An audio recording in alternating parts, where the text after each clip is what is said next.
Assalamualaikum warahmatullahi wabarakatuh. Bagaimana kabarnya hari ini? Semoga sehat selalu ya. Nah, sebelumnya nih aku mau tanya ke teman-teman semua, apakah pernah dengar yang namanya stunting? Nah, pada kesempatan kali ini aku akan share informasi ke teman-teman semua tentang stunting pada anak dan fakta kental manis. Pertama, apa itu stunting? Nah, stunting itu adalah kondisi gagal tumbuh anak balita akibat kekurangan gizi kronis, terutama pada 1000 hari pertama kehidupannya. Nah, berdasarkan WHO, stunting adalah gangguan tumbuh kembang anak yang disebabkan kekurangan asupan gizi, terserang infeksi, dan stimulasi yang tidak memadai. Faktanya, berdasarkan data UNICEF Indonesia, lebih dari 2 juta anak menderita gizi buruk. Dan lebih dari 7 juta anak di bawah 5 tahun mengalami stunting.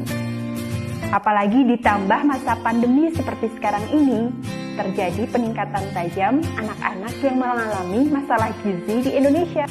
Sebabnya adalah fasilitas kesehatan terbebani, rantai pasokan makanan terganggu, dan hilangnya pendapatan karena COVID-19. Nah, bagaimana pencegahannya? Menurut P2PTM Kemenkes RI menjelaskan bahwa dapat dicegah dengan 3 cara. Yang pertama, perbaikan pola makan. Yang kedua, perbaikan pola asuh. Dan yang ketiga, perbaikan sanitasi dan akses air bersih. Pola makan saat ini diatur dengan istilah isi piringku, dengan gizi seimbang. Nah, ini perlu diperkenalkan kepada anak-anak setiap harinya. Bagi anak di masa pertumbuhan, sumber protein sangatlah penting, di samping tetap mengkonsumsi buah dan sayur. Berikan tambahan susu pertumbuhan untuk mendukung tumbuh kembangnya. Dan yang paling penting nih, harus diperhatikan komposisi yang tepat untuk dikonsumsi, seperti adanya zat besi, DHA, kalsium, dan yang lebih baik, 0 sukrosa.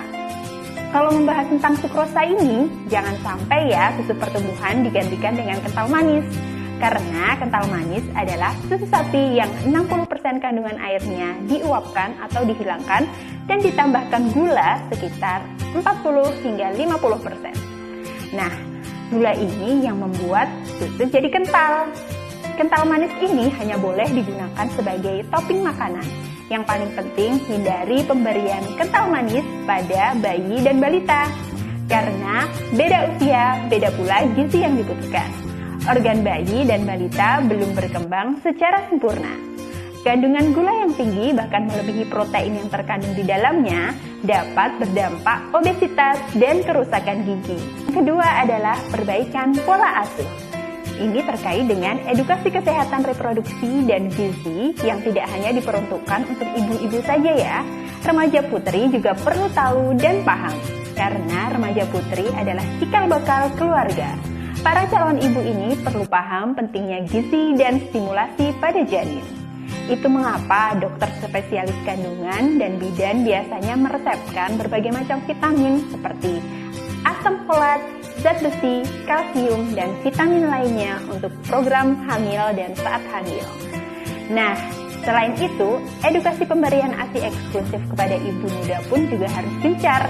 Tidak lupa untuk meningkatkan pentingnya inisiasi menyusui dini. Selain itu, konsultasikan tumbuh kembang anak ke fasilitas kesehatan terdekat.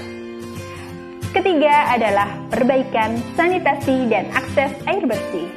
Nah, ini berkaitan dengan resiko terhadap infeksi. Oleh karena itu, biasakan dan ajaklah anak-anak untuk selalu hidup sehat, seperti mandi dan menggosok gigi 2 kali sehari, cuci tangan dengan sabun, dan buang air besar dan buang air kecil di toilet. Nah, sebagai orang tua, kita harus cermat dan perhatian terhadap gizi seimbang untuk pertumbuhan anak guna cegah stunting pada anak. Demikian informasi dari aku, semoga bermanfaat ya. Dah.